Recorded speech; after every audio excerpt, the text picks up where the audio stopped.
What's going on, guys? My name's Velo. I've just picked up Modern Infect deck, and I thought I'd give it a go and see if anyone else could sort of learn from me trying to work out this deck and how it sits in the metagame. So I've kept a Multi 6 with the Glistener Elf, Spellskite, a couple of lands. Looks like a fairly strong hand, so straight out with the Glistener Elf and pass the turn. Now, my opponent here gives away what he's playing straight away. We see him come down. We see him come down with a slippery Bogle. Right, so we're both just trying to do our own thing, stand in the corner and do our own thing, and see who gets there first. Right, so Gitaxian Probe off the top. Come down with land number 2 and Inkmoth Nexus. And at this moment I decide that I probably want to offer the trade. That way post-combat I can drop down that Spellskite. If drop down that Spellskite in the following turn I can have an Inkmoth Nexus up or drop a Wild Defiance if I rip a land off the top. So he goes ahead and trades that away, and I'm thinking I'm in a pretty good position.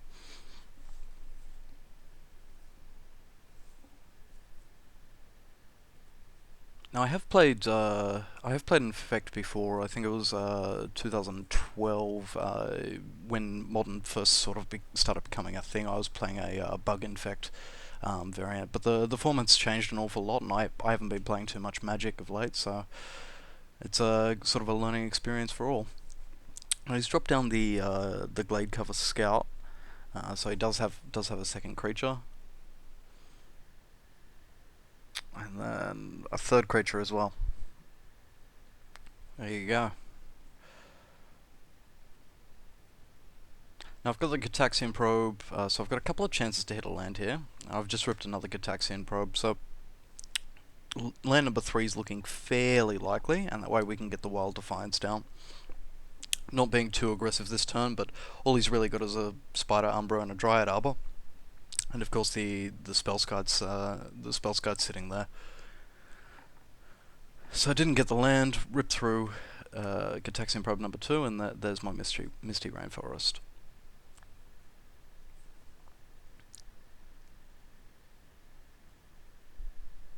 Now, I mean, without land number 3 in play, activating that Inkmoth Nexus didn't really seem like a worthwhile sort of endeavor. Basically, I mean, I could have been in a world of trouble if I've missed that third land, because swinging away for one in the air isn't really quick enough. But we've got the Wild Defiance down, so we should be able to start attacking next turn.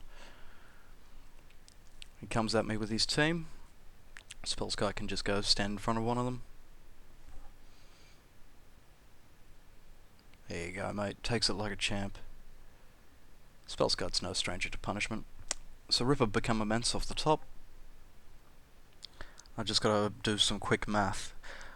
So what I was sort of thinking here was, if I activate the Inkmoth Nexus and burn one of the vines, I'm not too concerned about Path to Exile or anything like that, so I can burn one of the vines to make it essentially a giant growth with a Wild Defiance in play, get 4 Infect on him, and then sort of be in a good position. So even if something does go terribly wrong with the Wild Defiance, or I mean, theoretically, if he had a Mana Tithe for the Become Immense the following turn, or something ridiculous like that, I'm just sort of like covering all my bases here.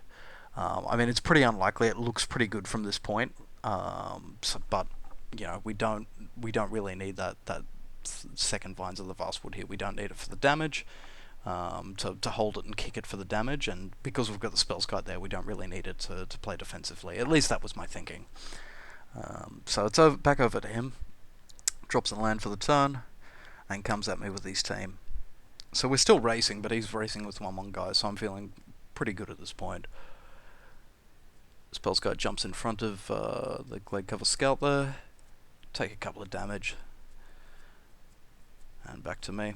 Land number 4. Just ripping him off the top decking like a boss. Not that we really need it at this point.